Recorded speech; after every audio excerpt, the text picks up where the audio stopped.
سوال یہ پوچھا گیا کہ اگر کوئی شخص کلمہ پڑھ کر مسلمان ہوا ہو اور ہو بھی بالغ تو کیا اس کا بھی ختنہ کیا جائے گا؟ تو اس حوالے سے گزارش یہ ہے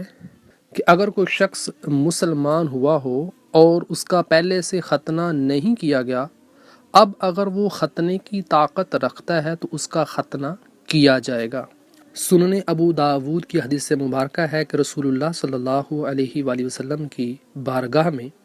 ایک شخص حاضر ہو کر مشرف با اسلام ہوا تو رسول اللہ صلی اللہ علیہ وسلم نے ارشاد فرمایا، القی ان کا شعر الکفری وقتتن، یعنی زمانہ کفر کے بال اتار اور پھر اپنا ختنہ کر۔ اسی طرح در مختار میں ہے وَالظَّاهِرُ فِي الْكَبِيرِ أَنَّهُ يُخْتَنُ، یعنی ظاہر یہی ہے کہ بالغ آدمی کا بھی ختنہ کیا جائے۔ اور رد المحتار میں ہے لِأَنَّ الْخِتَانَ سُنَّةٌ لِلرِّجَالِ مِن جُمْلَةِ الْفِطْرَةِ لَا يُمْكِنُ تَرْكُهَا، یعنی مردوں کے لیے ختنہ سنت ہے اور ان فطری کاموں میں سے ہے جن کا چھوڑنا مناسب نہیں ہے۔ معلوم ہوا کہ اگر بالغ آدمی اسلام قبول کرے اور اس کا پہلے سے ختنہ نہیں کیا گیا تو اس کا بھی ختنہ کیا جائے گا۔ اب بالغ آدمی کے ختنہ کرنے کا طریقہ یہ ہے، اگر تو وہ خود کر سکتا ہو تو اپنے ہاتھ سے خود ہی کر لے، اگر خود نہیں کر سکتا تو پھر اس کی شادی کسی ایسی عورت سے کروائی جائے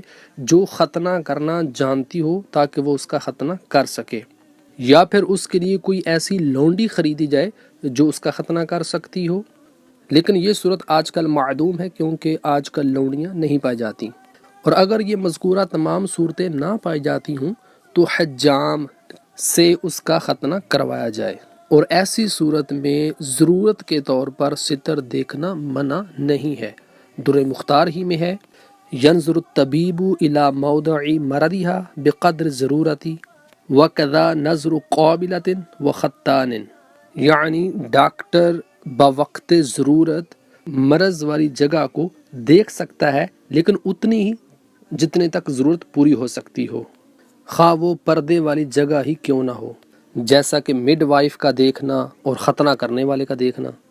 لیکن اگر کوئی بہت بوڑھا شخص ہو اور وہ اسلام قبول کرے اور اب وہ کمزوری کی وجہ سے نہ تو اپنا ختنہ خود کر سکتا ہے اور نہ ہی کروا سکتا ہے،